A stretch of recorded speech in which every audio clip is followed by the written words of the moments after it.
vamos conversar? Você é muito bem-vindo na minha casa. Gostaram da sala da minha casa, irmãos? Vamos conversar sobre a palavra de Deus. A maioria de vocês sabe que eu tenho mais 2 irmãos, uma irmã e um irmão caçula. Eu sou o mais velho, sou primogênito, sou neto primogênito e sou primogênito na minha casa também. E meu irmão mais novo, caçula, Arley, nasceu quando eu já tinha 6 anos, minha irmã 5 anos, e nós já éramos criancinhas criadas quando meu irmão nasceu. E quando ele nasceu, o meu pai deu ao Arley o título de reizinho da casa. Agora você imagina, não é? Eu e minha irmã reinávamos absolutos, e de repente surge um outro reizinho, o reizinho Arley. E muitas coisas cooperaram para que nós fôssemos rivais. Eu, meu irmão e minha irmã. E, por exemplo, o Arley chupava uma chupeta. E ele, além de chupar chupeta, ele tinha um boneco do Vasco, Roberto. Um boneco de borracha do Vasco.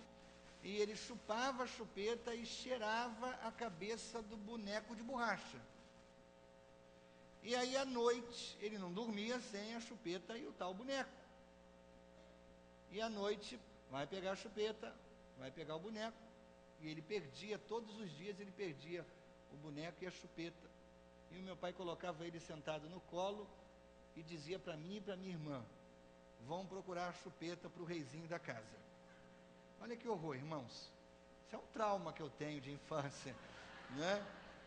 E nós passávamos o dia vigiando onde o Arley ia colocar a chupeta e o maldito boneco, para à noite a gente saber onde é que estava os objetos preferidos dele, não é? E eu e minha irmã não perdíamos uma oportunidade, então, de rivalizar com meu irmão. Eu lembro que meu irmão teve uma época que teve um negócio de falta de ar. Não tinha falta de ar nenhuma. Ele descobriu que respirava. E aí, a respiração é involuntária, mas aí quando ele descobriu que ele respirava, ele ficava sem ar, e parava de respirar.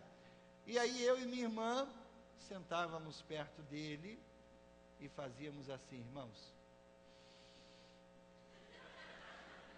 E ele começava a ter falta de ar e chorava e gritava, e a gente não fiz nada, só respirei perto dele, né?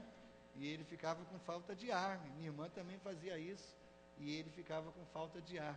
Eu lembro que uma vez eu vinha da igreja, culto de meio de semana à noite, vinha eu da igreja, 9h30, 10 horas da noite, alguma coisa assim. Quando eu entrei na nossa rua, eu vi o Arley sair da entrada de um edifício, atravessar a rua e entrar no nosso edifício. E ele não me viu, mas eu vi. Então eu apressei o passo, entrei na portaria do nosso prédio, ele já havia subido 2 lances de escada, e eu comecei a subir atrás dele, fazendo um som pavoroso, e ele correu aquelas escadas igual um foguete, e ele abriu a porta de casa e entrou gritando a plenos pulmões. Meu pai estava cochilando na sala, sentadinho, cochilando, e o Arley entra gritando, e aí eu percebi o que eu havia feito, e entrei totalmente, né? Uau, o que está acontecendo? E eu assisti uma cena que nunca mais saiu da minha mente. O Arley correndo ao redor da sala, e o meu pai atrás dele, gritando, o que que houve, tentando entender tudo aquilo, e eu nunca mais brinquei de dar susto, porque eu fiquei traumatizado com isso também. Irmãos, rivalidade entre irmãos, isso é uma questão muito séria. Nós estamos nessa série de mensagens, Esperança para a Sua Casa, e hoje é a 3ª mensagem dessa série. Na primeira semana, nós falamos sobre a bênção de Deus em nossa casa, Salmo 127. Semana passada nós falamos sobre o jogo da culpa. Evite o jogo da culpa. Assuma a responsabilidade pelos seus erros. E hoje eu quero falar desse assunto, tratando da rivalidade entre irmãos. Mas eu quero dizer para você o seguinte, se você acha que você não tem uma família adequada, se você acha que não tem uma família equilibrada, quero dizer para você, esse é o lugar para você estar. Porque a nossa intenção é mostrar biblicamente como a sua família pode ser equilibrada. Mas eu quero dizer para você que você não precisa se sentir mal se a sua família não for uma família equilibrada. Todos nós estamos nesse processo de encontrar equilíbrio para as nossas famílias. Não perfeição, mas equilíbrio. Essa semana eu soube de um homem que estava numa igreja.